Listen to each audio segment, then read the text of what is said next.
जैसा कि दोस्तों हम सब मुसलमान हैं तो हम नमाज़ें भी अदा करते हैं और दुआएं भी मांगते हैं, पर क्या हमारी नमाज़ें कबूल होती हैं, हमारी दुआएं कबूल होती हैं? तो इसको जानने के लिए हम क्या करें? तो आज इस वीडियो में आप बने रहें। इस वीडियो में आपको मैं बताऊंगी कि हमें कैसे पता चले कि हमारी नमाज़ें और हमारी दुआएं कबूल हो गई हैं। तो हेलो गाइस, अस्सलाम वालेकुम बरहमतुल्लाहि वबरकातुहू। उम्मीद करती हूँ कि आप सब खैरियत से होंगे और ईमान की दुरुस्त हालत में होंगे।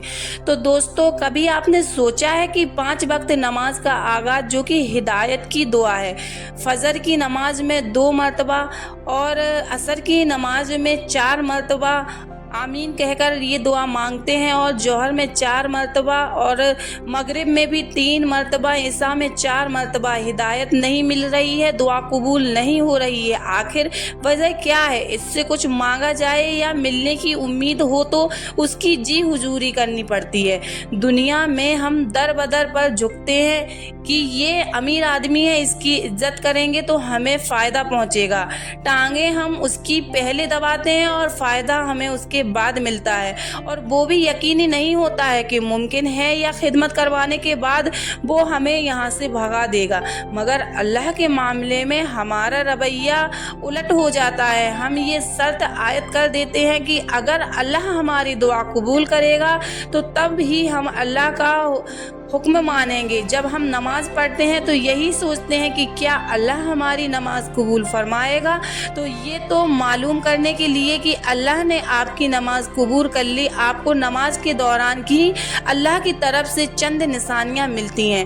पहली निशानी आपको रुकू में मिलती है। जब आप रुकू में झुक जाते हैं, तब जब आपका दिल एक इत्मीनान की कैफियत में चला जाता है, आपके जिस्म की एक एक रग में सुकून महसूस होने लगे, तो समझ जाना आपकी नमाज कबूल हो गई। सजदे में अल्लाह दिल को सुकून पहुंचाकर उस शख्स को निशानी भेजता है कि तुम्हारा सजदा मैंने कबूल कर लिया और तुम्हारे दिल को सुकून पहुंचा दिया है।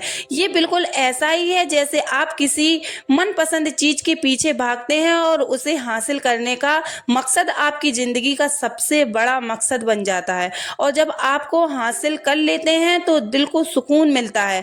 जब नमाज में अगर ये ख्याल आए कि जिस रब के आगे मैं सजदे में हूँ वो मुझे देख रहा है, वो मेरी हर सांस से बाखबर है, और वो मेरी उससे बड़ाई और सिफात बयान कर रहा हूँ, और वही मेरी नमाज और मेरी दुआ कबूल करेगा, तो यही वो लम्हा है जब अल्लाह आपकी नमाज कबूल करता है और आपकी दुआएं कभी जाया नहीं होती। नमाज की कबूलियत की सबसे बड़ी निशानी यही होती है कि जब आप नमाज में सूरह फातिहा पढ़ते हैं तो एक आवाज़ आती है कि मेरे बंदे ने मेरी तारीफ बयान की। अब कोई उस आवाज़ को सुन नहीं पाता।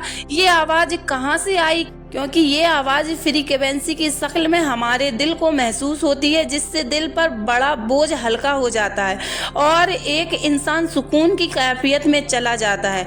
मगर हमने कभी ये जानने की कोशिश की ही नहीं कि दिल का ये इत्मीनान आखिर है क्या। ये बात आज साइंस भी कहती आया है कि इनके पास दिल है, मगर वो इनसे सोचते नहीं।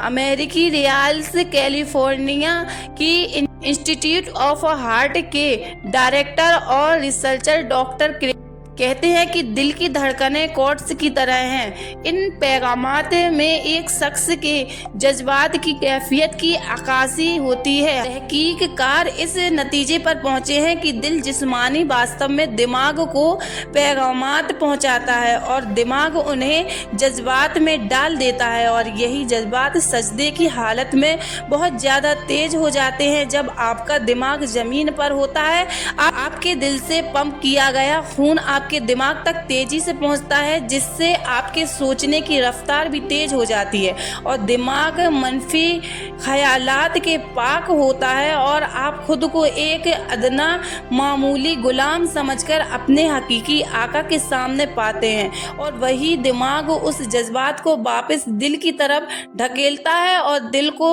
इत्मीनान मिलता है कि इसके लिए उसने अपना माथा जमीन से जोड़ा, उसने उसकी फरियाद सुन ली और उसे याद कर लिया, और वही اور یہی کیفیت ہوتی ہے جسے ہم اطمینان کہتے ہیں۔ ایک عورت نبی پاک صلی اللہ تعالی علیہ وسلم کے پاس آئی اور کہا کہ یا رسول اللہ، میں بہت بیمار ہوں، مجھ پر دورے آتے ہیں اور آپ اللہ سے دعا کیجئے کہ اللہ مجھے اس بیماری سے شفا نصیب فرما دے۔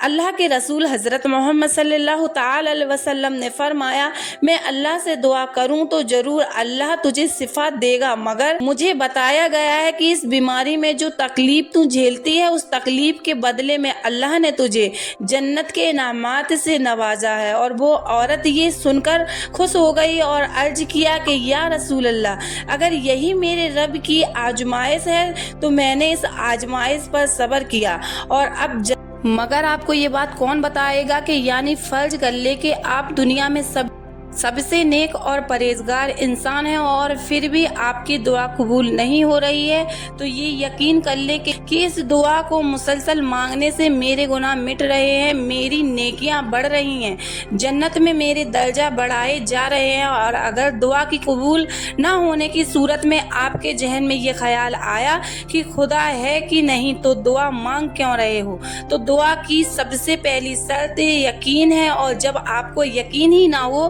تو اس سے بڑی بے وقوفی کیا ہو سکتی ہے کہ تو آپ ایک ایسی ہستی سے مانگ بیٹھے ہیں جس کا وجود ہی آپ کی نظر میں مشکوک ہو۔ یہ بھی ممکن ہے کہ جو مانگا گیا ہے وہ دینا اللہ کی مرضی میں نہ ہو، مگر اللہ اس سے بھی بہتر کوئی چیز ہمیں عطا کر دے۔ دوستو، زیادہ دعا مانگنے کا اہتمام کریں، دعاؤں کی گزارش ہے اس ویڈیو کو زیادہ سے زیادہ شیئر کریں اور ثواب کے مستحق بنیں۔ اگر یہ ویڈیو آپ لوگوں کو اچھا لگا ہو تو میرے چینل کو لائک، کمنٹ اور سبسکرائب ضرور کر دیں۔ اب ملتے ہیں نیکسٹ ویڈیو میں، تب تک کے لیے اللہ حافظ، شکریہ۔